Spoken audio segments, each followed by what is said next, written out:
أما بعد فأعوذ بالله من الشيطان الرجيم بسم الله الرحمن الرحيم إن الله وملائكته يصلون على النبي يا أيها الذين آمنوا صلوا عليه وسلموا تسليما درود پاک پڑھیے اللهم صل على سيدنا ونبينا وشفيعنا وحبيبنا ومولانا محمد وعلى آله وأصحابه وبارك وسلم صلاة وسلاما عليك يا رسول الله صلى الله تعالى عليه وسلم۔ آپ حضرات تک میری آواز آ رہی ہے صاف طور پر؟ جی بالکل جی عزیزان گرامی، جیسا کہ آج کی تاریخ کا مسلمانوں کے درمیان سب سے سلگتا ہوا عنوان، جس کے تعلق سے میرا خیال ہے کسی مقرر نے، کسی حضرت نے یہاں پر آج تقریر بھی کیا، شمس وہ کوئی صاحب تھے، ابو سعید صاحب، انہوں نے ماشاءاللہ اس پر کچھ تقریر کیا۔ میں نے کچھ شروع کے کچھ جملے ان کے سنے تھے، پھر اس کے بعد میں دراصل چلے گیا تھا دوسری جگہ۔ تو اسی تعلق سے میں نے پچھلی مرتبہ بھی میں نے کچھ حضرت عثمان غنی رضی اللہ تعالی عنہ کی شہادت کی شب میں نے کچھ عرض کیا تھا، اور اسی تعلق سے آج حضرت عمر فاروق رضی اللہ تعالی عنہ کی شہادت کے عنوان پر بھی میں مختصر سی ایک بات عرض کروں گا جو ہمارے تمام سامعین بالخصوص ہماری اسلامی بہنوں کے لیے نصیحت آمیز ہو۔ عزیزان گرامی، سامعین و سامعات، حضرت عمر فاروق رضی اللہ تعالی عنہ کی ذات پاک اور آپ کی حیات ہر مومن کے لیے، ہر مسلمان کے لیے نمونہ عمل ہے۔ ہر مسلمان کو چاہیے کہ حضرت عمر فاروق رضی اللہ تعالی عنہ کی زندگی پاک کو اپنی زندگی میں اپلائی کرنے کی کوشش کرے، اور ان کی زندگی کو اپنے لیے نمونہ عمل اور آئیڈیل بنا کر خود بھی اسی نقش قدم پر چل کر اپنی زندگی گزارے اور دنیا و آخرت میں کامیابی حاصل کرے۔ عزیزان گرامی، حضرت عمر فاروق رضی اللہ تعالی عنہ کا ایک بہت مشہور و معروف واقعہ تقریباً سبھی مسلمان جانتے ہیں، اور جو یوں نہیں جانتے ہوں گے تقریری طور پر یا انہوں نے مطالعہ نہیں کیا ہوگا تو منقبت میں یا نعت پاک میں کہیں منقبت کا بھی یہ شعر آ جاتا ہے۔ حضرت عمر فاروق رضی اللہ تعالی عنہ نے جو اسلام قبول کیا تھا، جس شان و شوکت سے حضرت عمر فاروق رضی اللہ تعالی عنہ جس روز ایمان لائے، تو اس روز سے ایک روز قبل حضور صلی اللہ تعالی علیہ وسلم نے اللہ تبارک و تعالی کی بارگاہ میں دعا کیا تھا، اللہم اعز الاسلام بعمر بن الخطاب خاصہ، او کما قال رسول اللہ صلی اللہ علیہ وسلم۔ یعنی حضور نے یہ دعا فرمائی تھی کہ یا اللہ، اسلام کو خاص کر عمر کے ذریعے غلبہ عطا فرما۔ تو اللہ تبارک و تعالی نے حضور پاک صلی اللہ تعالی علیہ وسلم کی دعا قبول فرمایا، اور نبی پاک صلی اللہ تعالی علیہ وسلم کی دعا قبول نہ ہو ایسے ہو ہی نہیں سکتا۔ تو اللہ تعالی نے حضور کی دعا قبول فرمایا، اور دوسرے ہی روز حضرت عمر فاروق رضی اللہ تعالی عنہ نے اسلام قبول کیا۔ وہ شان تھی حضرت عمر فاروق رضی اللہ تعالی عنہ کے اسلام قبول کرنے کی، اس کی ایک جھلک میں آپ حضرات کے سامنے پیش کرتا ہوں۔ حضرت عمر جب آپ نے اسلام قبول کیا تو جبریل امین علیہ الصلوۃ والتسلیم ایک آیت کریمہ لے کر نازل ہوئی، اور اس آیت کریمہ کو حضور صلی اللہ تعالی علیہ وسلم تک پہنچانے کے بعد یہ بھی فرمایا کہ یا رسول اللہ، آج عمر نے جو اسلام قبول کیا ہے تو آسمان کے سارے فرشتے خوشیاں منا رہے ہیں۔ اتنی بڑی یہ سعادت کی بات ہے کہ اللہ تعالیٰ نے حضرت عمر رضی اللہ تعالیٰ عنہ کو اسلام کی توفیق عطا فرمائی۔ اچھا، تو میں یہ عرض کر رہا تھا کہ حضرت عمر کا جو اسلام قبول کرنے کا واقعہ ہے، اس میں آج کے تناظر میں ہمارے لیے بہت بڑا سبق ہے۔ وہ یہ ہے کہ حضرت عمر فاروق رضی اللہ تعالی عنہ کے گھر میں ان کے داماد نے اسلام قبول کیا، ان کے بہنوی نے اسلام قبول کیا، اور ان سے پہلے ان کے باپ زید نے اسلام قبول کیا تھا۔ تو زید جنہوں نے اسلام قبول کیا تھا، ان کے بیٹے سے حضرت عمر فاروق رضی اللہ تعالیٰ عنہ کی بہن کا نکاح ہوا۔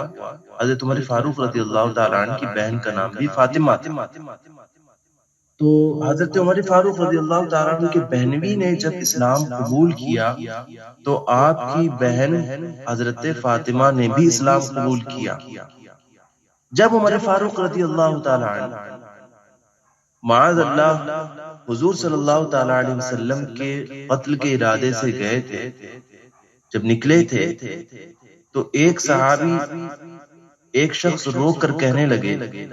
عمر فاروق رضی اللہ تعالیٰ عنہ سے، عمر کہاں اتنے جلال میں تلوار نکالے کہاں جا رہے؟ تو معاذ اللہ حضور کا نام لے کر کہنے لگے کہ میں ان کا فیصلہ کرنے جا رہا ہوں اس تلوار سے۔ تو حضرت عمر فاروق رضی اللہ تعالیٰ عنہ سے ان شخص نے یہ کہا کہ تو ہمیں اس کے لیے روک رہا ہے اور تو محمد صلی اللہ علیہ وسلم کو قتل کرنے کا ارادہ رکھتا ہے، تمہیں کیا لگتا ہے کہ کیا وہ تیرے ان کے گھر والے اور ان کے خاندان، ان کے قبیلے والے کیا تجھے چھوڑ دیں گے؟ اس بات پر حضرت فاروق نے قبل اسلام ان سے یہ کہا کہ ایسا لگتا ہے کہ تو بھی جو ہے وہ اسلام قبول کر لیا ہے۔ بہرحال انہوں نے یہ کہا کہ تم محمد کا قتل کرنے جا رہے ہو صلی اللہ تعالیٰ علیہ وسلم، تو اس سے پہلے اپنی بہن کی خبر لو، تمہاری بہن اور تمہارے بہنوی نے بھی اسلام قبول کر لیا ہے۔ تو جب وہ حضرت عمر فاروق رضی اللہ تعالیٰ عنہ اپنے بہن کے گھر پہنچے تو بڑی بے دردی سے زور سے دروازہ کھٹکھٹایا، تو اس وقت حضرت عمر فاروق رضی اللہ تعالیٰ عنہ کی بہن کے گھر سے قرآن پاک کی تلاوت کی آواز آ رہی تھی، یعنی قرآن پاک کی تلاوت چل رہی تھی اس گھر میں، اور آپ کی بہن ہی تلاوت فرما رہی تھی۔ اس سے یہاں پر ایک سبق ملتا ہے کہ مسلمانوں کے گھر سے کلام اللہ کی، قرآن پاک کی تلاوت کی آواز آنا چاہیے، گانوں کی آواز، فلموں کی آواز نہیں آنی چاہیے۔ مسلمانوں کے گھروں کی یہ شان نہیں ہے کہ ان کے گھروں سے گانوں کی اور فلموں کی آوازیں آئیں یا سیریل کی آواز آئے، اس لیے کہ یہ سیریل، یہ گانے، یہ تماشے، یہ فلم، یہ ساری چیزیں یہودیوں، عیسائیوں اور غیر مسلموں کی چیزیں ہیں، ان کے لیے ہیں، انہیں مبارک ہو۔ ایک مسلمان کی یہ شان نہیں ہے کہ ان کے گھر سے معاذ اللہ بے ہدہ گانوں اور فلموں اور سیریلوں کی آوازیں آئے، بلکہ مسلمان کی شان یہ ہے کہ اس کے گھر سے قرآن پاک کی تلاوت کی آواز آئے، اللہ و رسول کے ذکر کی آواز آئے، نعت پاک کی آواز آئے، اور منقبتیں اللہ تعالیٰ کے محبوب بندوں کی شان میں پڑھی جائیں، اس کی آوازیں آنی چاہیے۔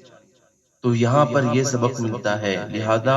اپنے آپ کو اس چیز پر گامزن کریں اور اپنے بچوں کو بھی اس کی تربیت دیں، اپنے بھائی بہنوں کو بھی اس کی تربیت دیں کہ ان کی تعلیم و تربیت اس طرح دینی طور پر ہو کہ ان کے یہاں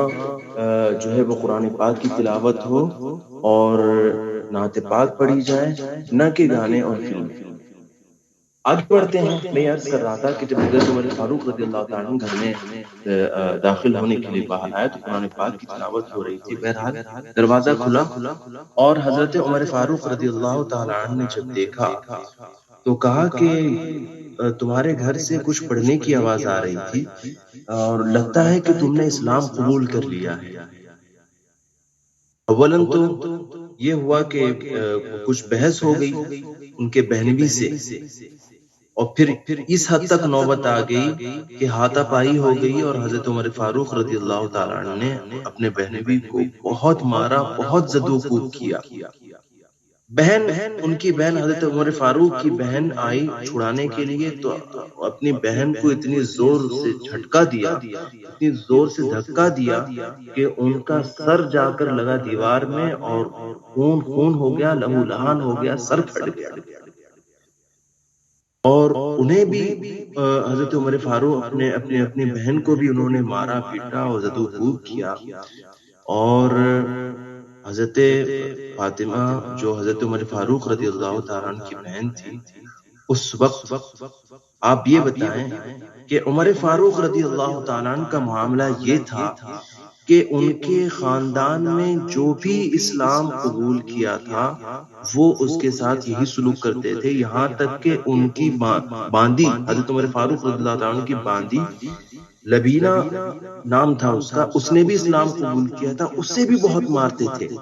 تو جو بھی ان کے رشتے دار میں یہ اسلام قبول کرتا تھا تو اسے مارتے تھے اور اسے قتل کی دھمکی دیتے تھے۔ اسی طرح حضرت فاطمہ کو یہاں بھی وہ اسی ارادے سے آئے تھے۔ تو آپ بتائیں حضرت فاطمہ جو ان کی بہن تھی حضرت عمر فاروق کی، کیا انہیں معلوم نہیں تھا کہ عمر کا یہ رویہ ہے اور وہ اسلام لانے پر ہمیں ماریں گے اور بہت ممکن ہے کہ ہمارا قتل بھی کر دیں؟ مگر اس کے باوجود حضرت عمر فاروق کی بہن حضرت فاطمہ اسلام پر قائم رہی، دامن رسول کو تھامے رہا، یہاں تک کہ جب حضرت عمر فاروق رضی اللہ تعالیٰ عنہ اپنے بہنوی کو مار رہے تھے اور جب یہ چھڑانے گئی تو پھر انہیں بھی مارا، انہیں بھی پیٹا اور انہیں لہو لہان کر دیا، خون خون ہو گیا، سر پھٹ گیا۔ اس کے باوجود آپ جانتے ہیں ایسے موقع پر بھی حضرت عمر فاروق رضی اللہ تعالیٰ عنہ کی بہن حضرت فاطمہ نے اس وقت حضرت عمر کی آنکھوں میں آنکھ ڈال کر یہ جواب دیا کہ عمر، تم مارتے مارتے ہماری جان تو لے سکتے ہو لیکن ہمارا ایمان نہیں لے سکتے۔ تو اس لیے یہ ایمان اتنی بڑی دولت ہے کہ آدمی اس کے لیے اپنا سب کچھ چھوڑ سکتا ہے، اپنی جان بھی وہ قربان کرنی پڑے تو جان بھی دے سکتا ہے، مگر اپنا ایمان نہیں دے سکتا۔ میں یہی عرض کرنا چاہ رہا ہوں کہ آج کل یہ جو ہمارے مسلم بہنوں کے معاملات آج کل یہ سننے میں آ رہا ہے ان کے تعلق سے کہ وہ معاذ اللہ غیر مسلم لڑکوں سے شادی کر رہی ہیں اور کورٹ میرج کر رہی ہیں، اس کے لیے درخواستیں دے رہی ہیں، اور جو RSS کا، بی جے پی والوں کا یا اس طرح کی جو فتنہ فساد کرنے والے جو لوگ ہیں، ان کا تو یہ منصوبہ ہے کہ وہ اسلامی مسلمانوں کی لڑکیوں کو لائیں اور ان کا جو ہے وہ دھرم پریورتن کریں معاذ اللہ۔ اور اگر ہماری بہنیں کسی وجہ سے معاذ اللہ اگر انہیں کسی ہندو سے محبت ہو گئی، ناجائز محبت جو کہ جائز ہی نہیں، اس وجہ سے اگر اس نے اپنا اسلام، اپنا ایمان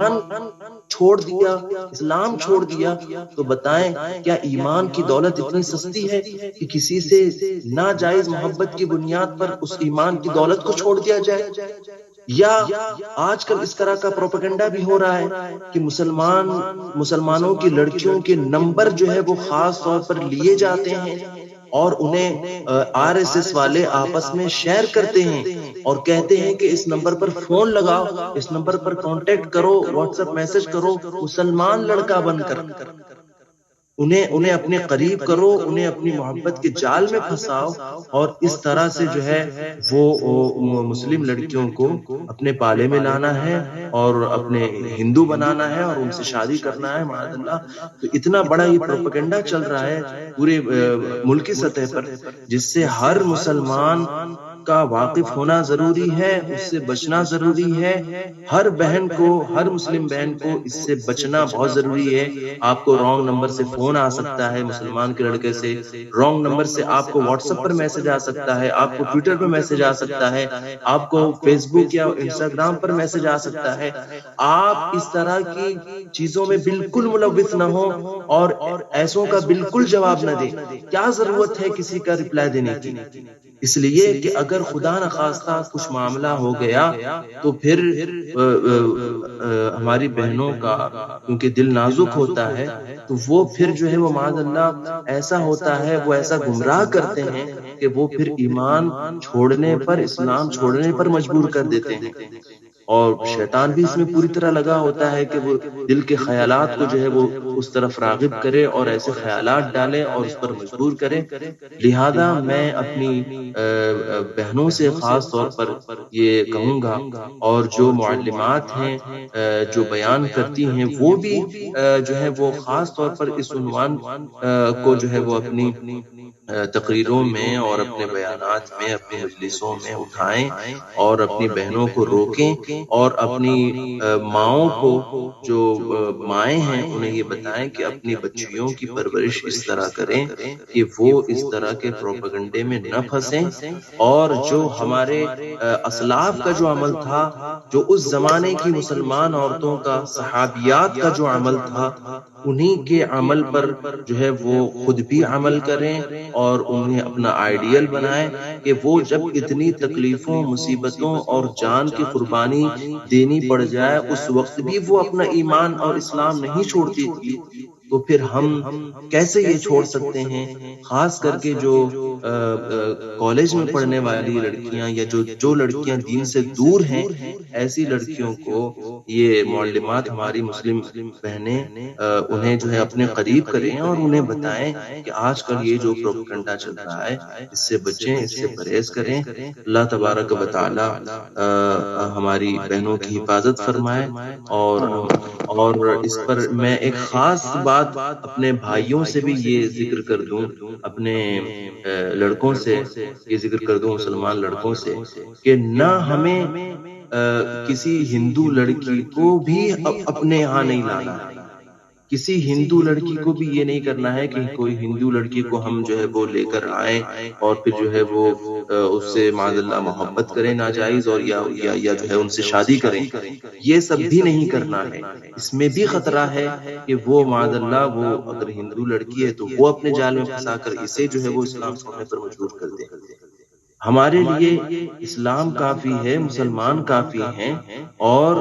ہمیں اسی پر عمل کرنا ہے، اپنی زندگی کی روش، اپنی زندگی کے ہر موڑ پر وہی کام کرنا ہے جو اللہ اور اس کے رسول نے ہمیں بتایا، جو قرآن اور حدیث میں ہمیں بتایا گیا، اور جو ہمارے اسلاف کا، ہمارے صحابہ کا، ہماری صحابیات کا جو عمل ہے اسی پر جو ہے وہ ہمیں عمل کرنا ہے اور اسی کے مطابق اپنی زندگی گزارنا ہے۔ اللہ تبارک و تعالی اپنے حبیب کے صدقے ہمیں عمل کی توفیق عطا فرمائے اور اسلام و سنیت پر ہمیں زندہ رکھے، اسلام و سنیت پر ہمیں قائم رکھے،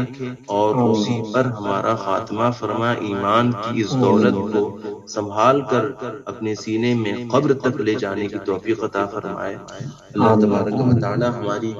اس مجلس کو قبول فرمائے، اور اس میں جنہوں نے بھی شرکت کی اللہ تبارک و تعالی انہیں جزائے خیر عطا فرمائے۔ وما علینا الا البلاغ، وآخر دعوانا ان الحمد للہ رب العالمین۔